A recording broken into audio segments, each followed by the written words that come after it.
ఈ వీడియో చివరి దాకా చూడండి. ఓం అనేది సాంస్క్రిట్లో ఒక దేవుడికి ఆపాదించడానికి వీలే లేదు అసలు.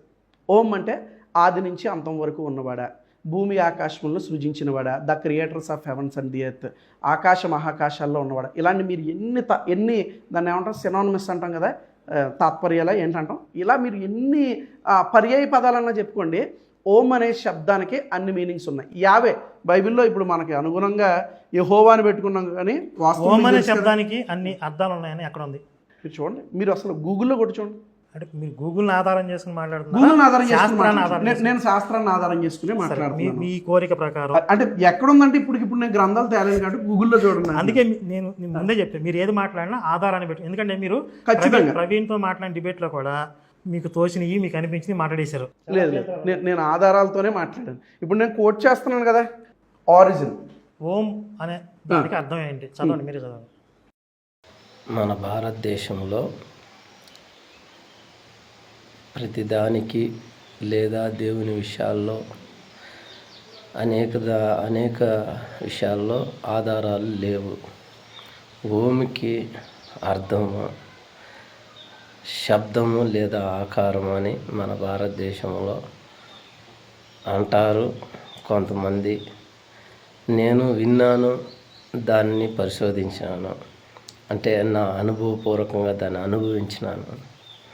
నేను చెప్పేది ఏంటంటే, శబ్దము లేదా ఆకారము అని అంటే దేవుడు సృష్టికర్త గనక, ఈ సృష్టి అనంటే మనిషికి కనిపించే స్థలంలో ఉండేవాడు కాదు గనక, ఆయన మహాకాశంలో ఉండేవాడు గనక, ఆయన ఆకారం నిరాకారము కలిగి గొప్పవాడై ఉన్నాడు గనక, ఆయన మనిషికి కనిపిస్తే ఆయన్ని ఈ మట్టి కనులు ఆయన్ని చూడలేంది గనక ఆయన ఆకారము.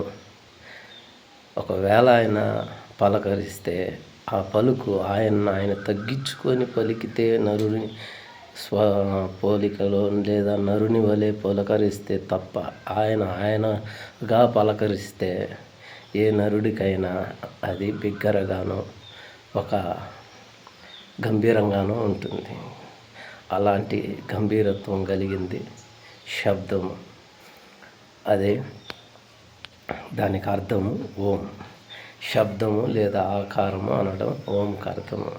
ఇంకా దాంట్లో 3 ఉంటుంది, అంటే 3వ నెంబర్ సంఖ్య. ఈ 3వ నెంబర్ సంఖ్య దేనికి ఉందిరా అని అంటే, అది నాకు తెలిసి దేవుడు ఒక్కడే.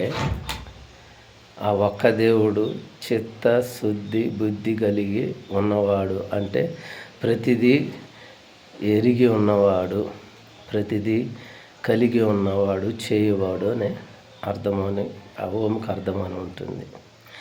ఇంకా దాన్ని వెతుక్కుంటే ఎన్నో పదాలు కూడా వస్తాయి. కానీ కరెక్ట్గా వీళ్ళే దీన్ని స్థాపించినారు, ఈ ఋషులే స్థాపించినారని లేదు. ఆదిలో దేవుళ్ళని వెతికే భక్తి పరులు ఉన్న కాలంలో, ఇప్పుడు దేవుళ్ళని వెతకలా, దేవుళ్ళని మేము పట్టుకున్న దేవుళ్ళే మాకు దేవుడు అనేసి అని వాదించి కొట్లాడి చంపుకుంటున్నారు. కానీ అప్పట్లో దేవుడిని కొరకైన అన్వేషణ భూమిపైన ఉండేది. అందువల్ల దేవుడిని చూడాలని ఋషులు, యజ్ఞయానాదులు, ఇంకా అనేక జనం వెతుకుతూ ఉన్నారు. ఆ వెతికే క్రమంలోనే ఈ ఓం అనే పదముతో దేవుణ్ణి వాళ్ళు అనేక కాలములు కొనసాగించారు. నేను చదువుకున్నోడిని కాదు, దేవుని ఆశ, దేవుడిని తెలుసుకోవాలన్న ఆశ కలిగి భూమిపైన బతకతాను. అందువల్ల నాకు తెలిసింది చెప్పినాను. రైట్ ఆర్ రాంగ్ మీరు